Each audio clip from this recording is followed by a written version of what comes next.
Hey guys, so today I'm going to be talking about my cat Walter. As you would have seen in the last video that I said that he had passed away, and in this video I will talk about why he passed away and stuff. He was a healthy cat, and we would assume that he got a disease, and we know that he got a disease called anemia, and any cat can pick up this disease from when they get neutered, or they can just be born with it. And anemia means that they have low red blood cells, and it's what Walter had. Walter was a bit of a fat cat, but he was still a healthy cat, you know. He was a happy cat, and it came to a shock for us that something he would have got a disease. It came for a shock. We had no idea that something like that would happen. But I noticed that he was eating his cat litter, and don't worry, it wasn't used cat litter. We tried to stop him, and we searched why a cat would have been eating their own cat litter, and they said that the cat might be sick. And I said to Dad that we should take him to the vet and see if anything's wrong. And when I also looked into it a bit more at other people, they said that their cat got sick from anemia after eating the cat litter and stuff. And I said to Dad, we need to take him to the vet and see if he has anemia. So I looked into anemia a bit more, and they said just keep an eye on your cat if he or she becomes non-active, or if your cat has white gums and stuff. So I looked at Walter, and sure enough he had pale white gums, and it just scared me so much because I knew that anemia could kill him. So I was very scared, and I just didn't want anything to happen because, you know, he was my Walter. Of course, I loved him and stuff. And when we took him to the vet said that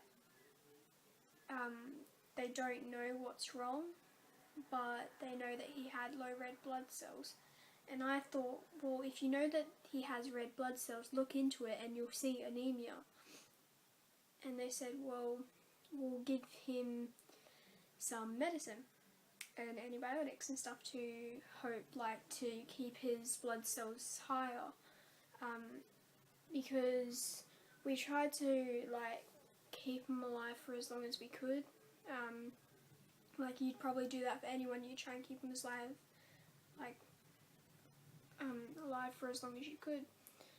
And the average amount of red blood cells for a cat is 38, and Walter, the first time that we got him checked up, he had 9.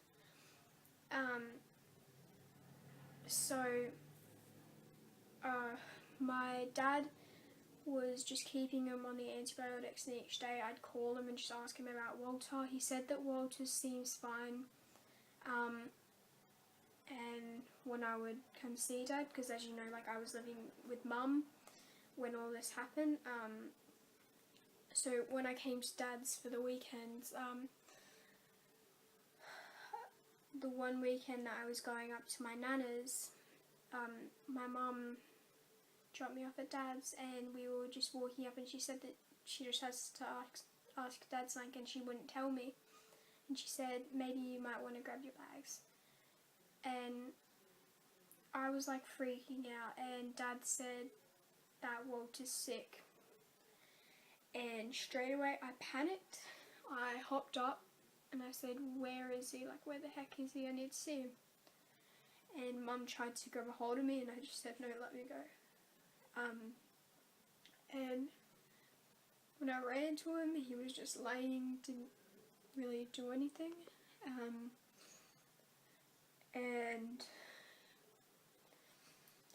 Dad said that he was going to try and keep Walter alive for as long as he could.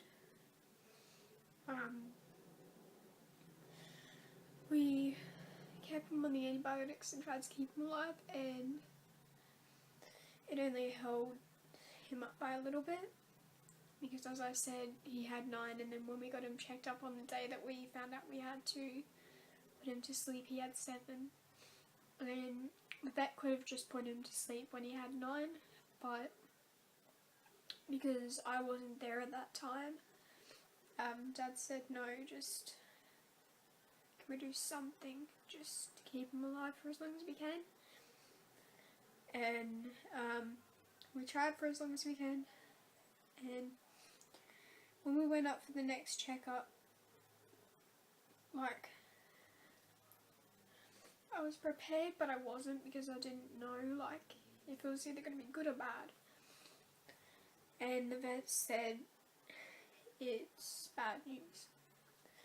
And straight away I knew what that was, and I panicked. So I just stayed with Walter in the room and just like gave him love, and I was scared. So when the vet let us know what was going to happen, I said, do we have to be in the room? And she said, well, it's completely your choice. And I said, I do want to be in there. So she like walked down the room, grabbed everything, and just let, I don't know, have some time with Walter. So he went out to pay while I sat in the room with Walter, and I was just taking pictures and just said that I loved him, because I didn't want anything like this to happen, but there was nothing we could do because he was in pain.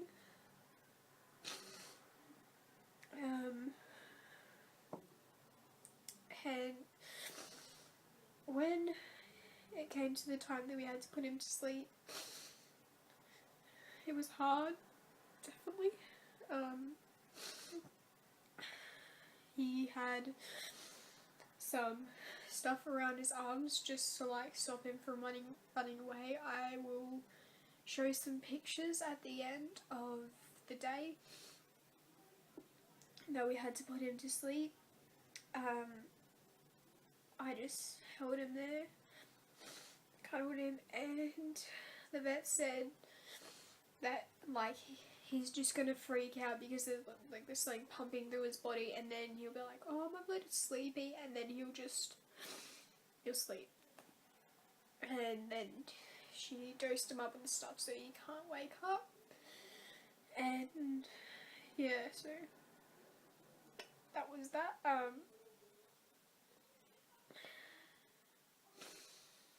He actually peed himself when she did that, like after once he was asleep, he actually peed himself, because like his body's shutting down and everything's just letting loose. So obviously before that he needed to pee. And when I walked out, like everyone was just smiling at me, and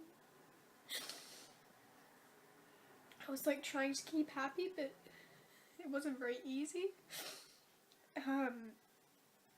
And for a while then I didn't know what to do,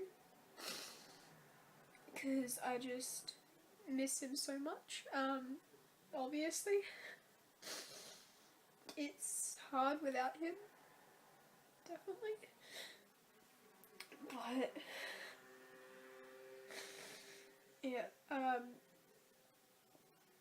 as much as like some people have hated on me for putting him to sleep, but I just say to him, would you rather be in pain, like a lot of pain, or just be up somewhere where you won't be in pain, but you just won't see some people, you know?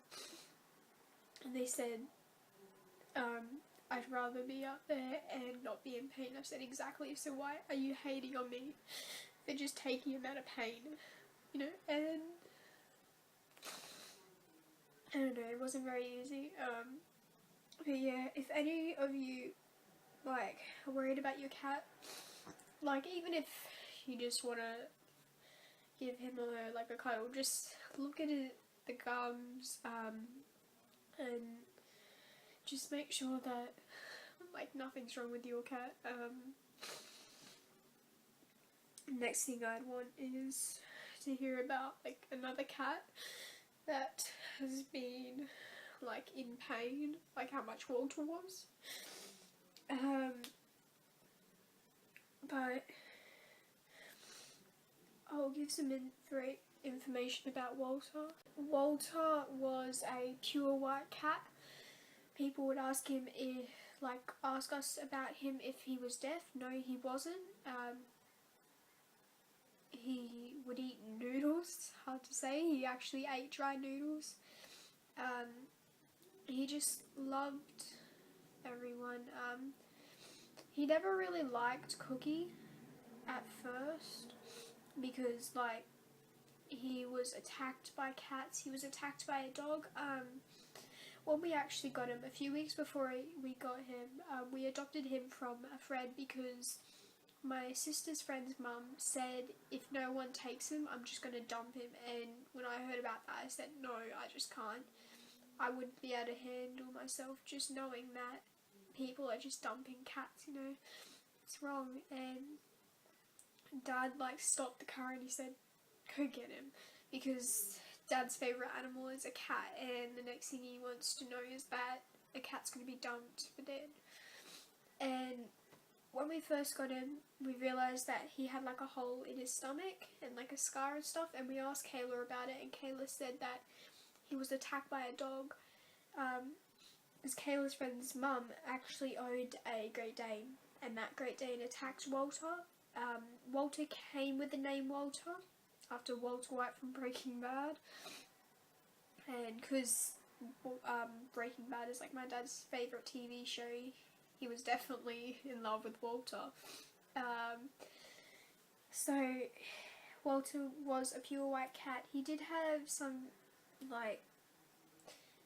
he had scratches across his nose. Like other cats would just beat the crap out of him. Like I'd go outside and he's in a fight and he's getting scratched, bit and stuff from another cat.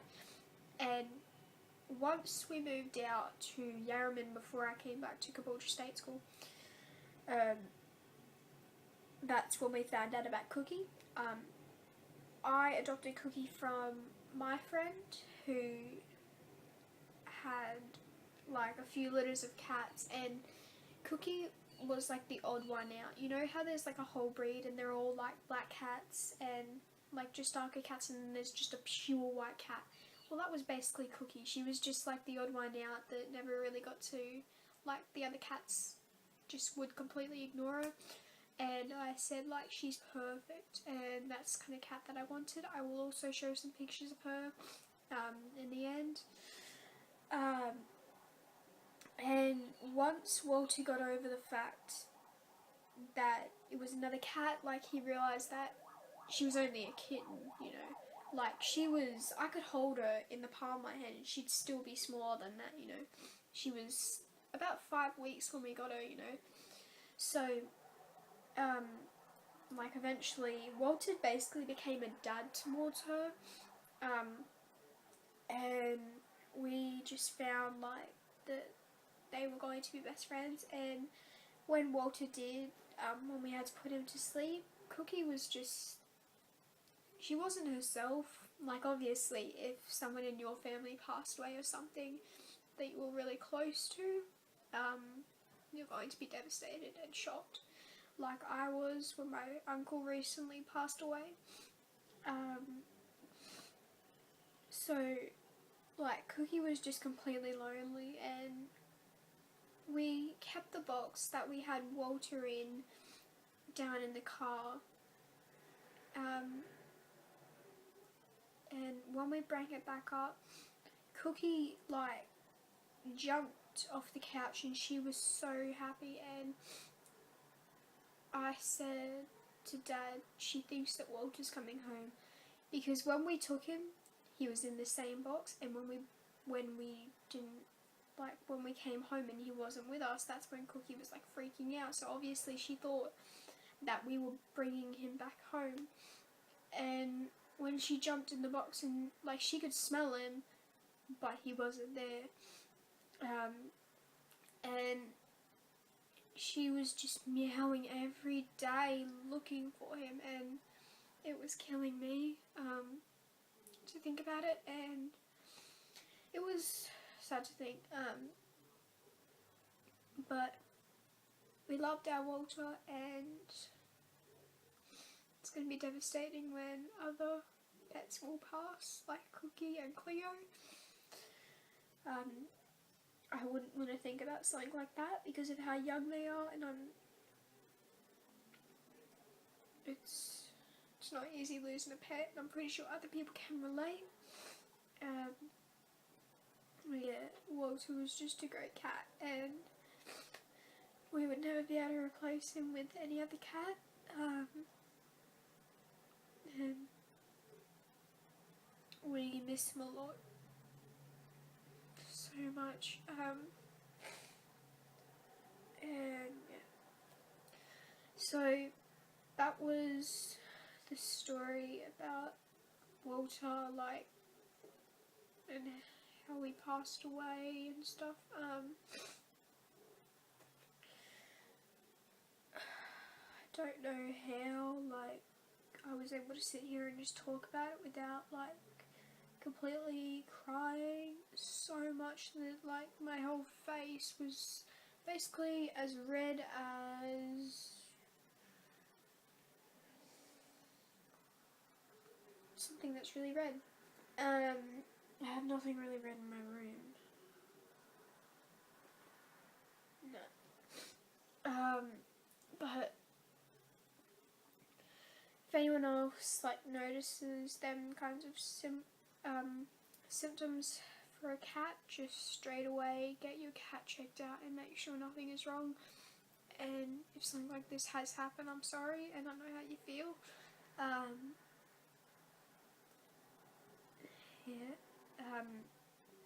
So I'll put some photos in the end of this video, and you can just admire my beautiful cat that I really miss.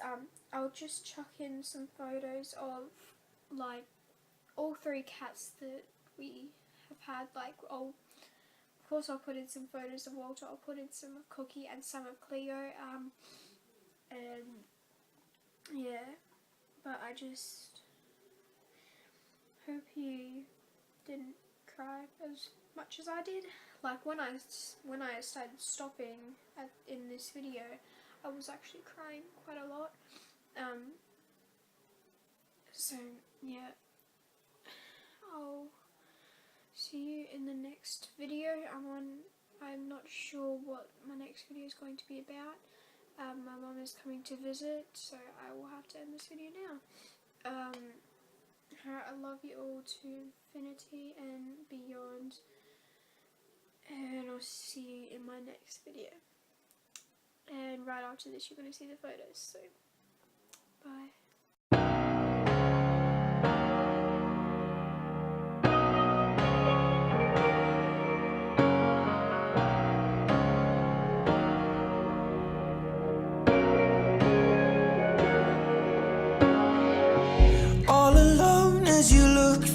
Door, nothing left to see. If it hurts and you can't take no more, lay it all on me. No, you don't have to keep it under lock and key, 'cause I will never let you down. And if you can't escape all your uncertainty, baby, I can show you how.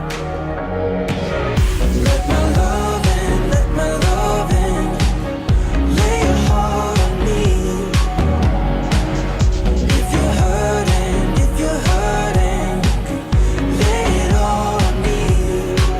Yeah, you can lay it all on me. You can lay it all on me. If you're hurting, lay it all on me.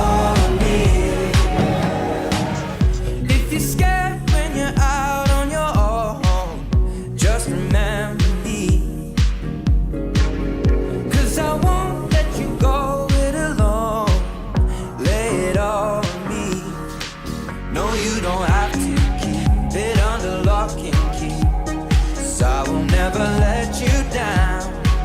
And if you can't escape all your uncertainties, baby, I can show you how.